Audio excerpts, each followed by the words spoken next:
बिस्मिल्लाहिर्रहमानिर्रहीम। अस्सलामुअलैकुम दोस्तों, नई वीडियो में खुशामदीद। दोस्तों, बहरे जनूबी चीन में तबाहकुन हमले में चीनी जंगी बहरी जहाजों को तबाह करने का ऐलान। चीन का दंदान शिकन जवाब, जबकि बहरे जनूबी चीन में एक बड़ी जंग ने सर उठा लिया। वीडियो की तफसील में जाने से पहले आप देख रहे हैं हकीकत की दुनिया डॉक्टर अली के साथ। हमारा चैनल सब्सक्राइब करके घंटी के निशान को दबाना मत भूलिएगा। इस वीडियो को ज्यादा से ज्यादा फेसबुक, व्हाट्सएप और सोशल मीडिया पर शेयर जरूर करें। शेयर और लाइक करने के साथ साथ कमेंट बॉक्स में पाक फौज जिंदाबाद, पाकिस्तान पाइंदाबाद और पाकिस्तान के गुमनाम हीरोज को सलाम का नारा कमेंट जरूर कीजिएगा। दोस्तों, यूँ लगता है कि जैसे दुनिया एक तीसरी और तबाहकुन जोहरी जंग का सामना करने के लिए मुकम्मल तौर पर तैयार है, क्योंकि अमेरिका ने दो बड़े ममालिक जिसमें चीन और रूस है उनके साथ मामलात को इस हद तक खराब कर दिया है कि किसी वक्त भी जोहरी जंग शुरू हो सकती है। एक तरफ तो रूस के सदर व्लादिमीर पुतिन ने वाज़ेह तौर पे कह दिया है कि अब किसी किस्म का कोई तहम्मुल का मुजाहरा नहीं किया जाएगा, बल्कि अमेरिका और नाटो की जानिब से जिस तरह से यूक्रेन के मामले में उनको हथियार दिए जा रहे हैं, हम जोहरी हथियारों का इस्तेमाल कर सकते हैं। और गुज़िश्ता रोज उनकी जानिब से यूक्रेन पर किए जाने वाले हमले में हाइपरसोनिक बैलिस्टिक मिसाइलों का इस्तेमाल किया गया।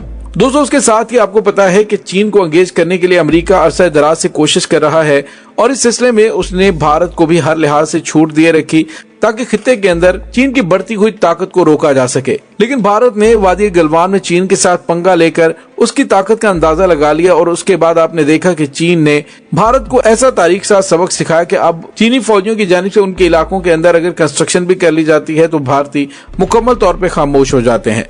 और हालिया दिनों में जिस तरह से अमेरिका ने कोशिश की कि रूस और यूक्रेन के मामले में भारत अमेरिका के साथ खड़ा हो, अमेरिका और यूरोपीय ममालिक के साथ खड़ा हो, तो भारत ने वहां पर भी बिल्कुल न्यूट्रल रहने का फैसला किया। उसके बाद अब यूं लगता है कि अमेरिका ने खुद मैदान में उतरने का फैसला कर लिया है। दोस्तों, वैसे तो अमेरिका की हमेशा कोशिश हुई है कि वो कभी भी खित्ते से बाहर जाके अपनी फौजों के साथ अकेला नहीं लड़ता, बल्कि वो अपने नाटो इत्तेहादियों को साथ लेकर चलता है। लेकिन हालिया अरसे में दीगर ममालिक के अंदर दूर दराज जंगों की वजह से अमेरिका और मगरबी ममालिक को इतना ज्यादा नुकसान हुआ है कि अब वो जंगों के खिलाफ मुजाहरे करते हुए दिखाई दे रहे हैं। दूसरी जानिब आपको पता है कि पूरी दुनिया की फाइनेंशियल मार्केट के ऊपर चीन छाया हुआ है। यूरोप के चीन के साथ तिजारती ताल्लुकात हैं और वो यकीनन खराब नहीं करना चाहता। दोस्तों, अब या तो अमेरिका ने आखिरी हरबा इस्तेमाल करते हुए खुद मैदान में उतरने का फैसला किया, जिसके चांसेस बहुत कम है, लेकिन यूएस पैसिफिक एयरफोर्स के कमांडर जनरल कैंथ वेल्स बॉश ने कहा है कि ताइवान की नाकाबंदी तोड़ने के लिए अमेरिका को चीनी जंगी जहाजों को डब्बो देना चाहिए। अरोरा कोलोराडो में air and space forces association warfare symposium में सहाफियों से बात करते हुए जनरल वेल्स बॉश ने कहा कि हमें बहरी जहाजों को डबोना है।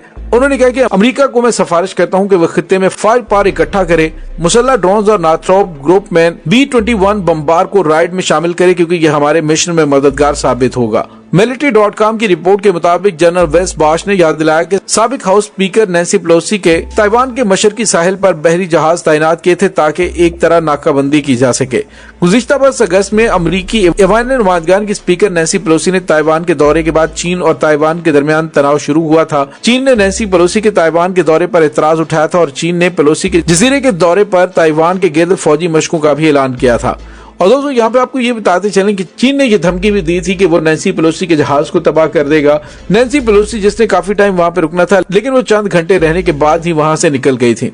दोस्तों, यहाँ पे आपको ये बताते चलें कि वाशिंगटन और बीजिंग के दरमियान कशीदगी इस वक्त इतनी ज्यादा बढ़ चुकी है जो कई दहाइयों से अभी तक नहीं देखी गई। ताइवान की जमहूरियत की हमायत के लिए अमेरिका की गैर मुतसलसल वाबस्तगी को जाहिर करने के लिए नैन्सी पेलोसी का चैलेंज जजीरे के आसपास के समुद्र में चीनी फौजी मशकों से पूरा हुआ, जिसके लिए वो ताइवान के इलाकाई पानियों तक जाने का इरादा रखते हैं। दोस्तों, इंतहाई कशीदगी के बैनुल-अक़वामी तनाज़ुर में बहुत से लोगों को खदशा है कि दोनों ममालिक एक ऐसी दौड़ में शामिल हो गए हैं जो माजी की तरह सफारती, सियासी और यहाँ तक कि फौजी बहरान का बायस बन सकती है। कोरिया की जंग के फौरन बाद शुरू होने वाले इस बहरान में जब अमेरिका ने महसूस किया कि अबनाए ताइवान, जिसे तब फॉर्मोसा अबनाए कहा जाता था, उस पर गैर जानिबदार रहना चाहिए, तब चीनी रहनुमा चेंग काई शेक ने 1949 में उस वक्त ताइवान फरार हो गए जब उनके साथी कोमनतांग कौम परस्त माओ ज़ेडुंग को कम्युनिस्ट के खिलाफ चीनी खाना जंगी हार गए थे।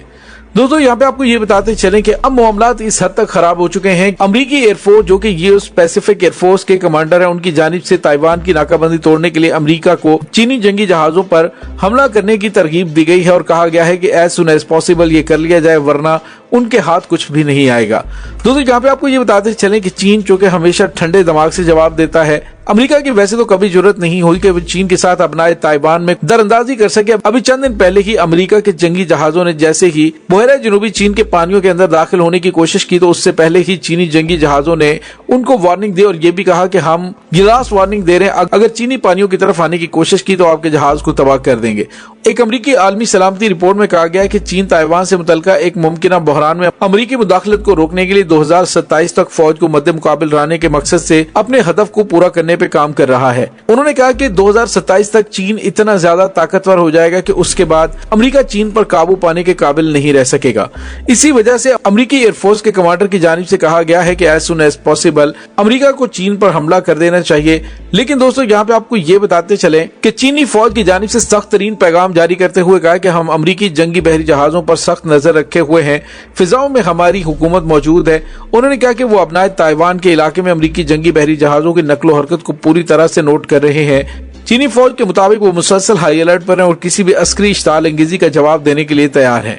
दोस्तों यहाँ पे आपको ये बताते चले कि अपनाए ताइवान में हालात इस वक्त काफी ज्यादा खराब हो गए हैं। चीन इस वक्त अपने पानियों की हिफाजत के लिए और खास तौर पर ताइवान के मामले में अमेरिका को बाज रखने के लिए मुतअद्दिद मरतबा वार्निंग जारी कर रहा है। दोस्तों यहाँ पे आपको ये भी बताते चलें कि इस समुद्री इलाके में अमेरिका के 2 जंगी बहरी जहाज कुछ अरसे से मौजूद हैं।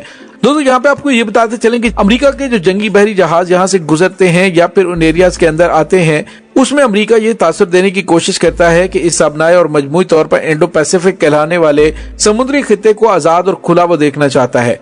ताइवान से मौसूल होने वाली रिपोर्टों के मुताबिक आपको ये बताते चलें कि अमेरिकी जंगी बहरी जहाज जो यहाँ पे मौजूद होते हैं, उन पर ताइवान की वजारत दिफा भी गहरी नजर रखे होती है और खास तौर पर स्पीकर नैन्सी पेलोसी के दौरे के बाद खित्ते के अंदर काफी ज्यादा कशीदगी में इजाफा हुआ है।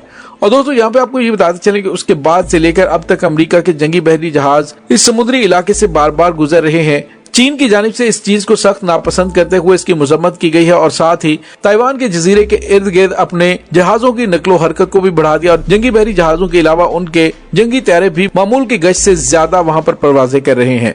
दोस्तों यहाँ पे आपको ये बताते चलें कि ताइवान अपने आप को आजाद रियासत करार देता है, लेकिन चीन का शुरू से ये कहना है कि ताइवान उसका एक बागी सूबा है, लेकिन उसका नागुजीर हिस्सा है, उसका एक अटूट अंग है। इसी वजह से आलमी सतह पर अमेरिका भी इस बात को तस्लीम करता है। लेकिन अब जो अमेरिका की जानिब से शरारतबाजी की गई है, उसका मकसद सिर्फ और सिर्फ चीन की बढ़ती हुई ताकत को रोकना है ताकि वो उसकी सुपर पावर को चैलेंज ना कर सके। दोस्तों इस तमाम सूरत हाल के बारे में आपका क्या कहना है, कमेंट सेक्शन में अपने ख्यालात का इजहार जरूर कीजिएगा। इंशाल्लाह बहुत जल्द मिलते हैं एक नई वीडियो में, तब तक के लिए अपना बहुत सारा ख्याल रखिएगा। पाक फौज जिंदाबाद, पाकिस्तान पाइंदाबाद, पाकिस्तान के गुमनाम हीरोज को सलाम, अल्लाह वारिस।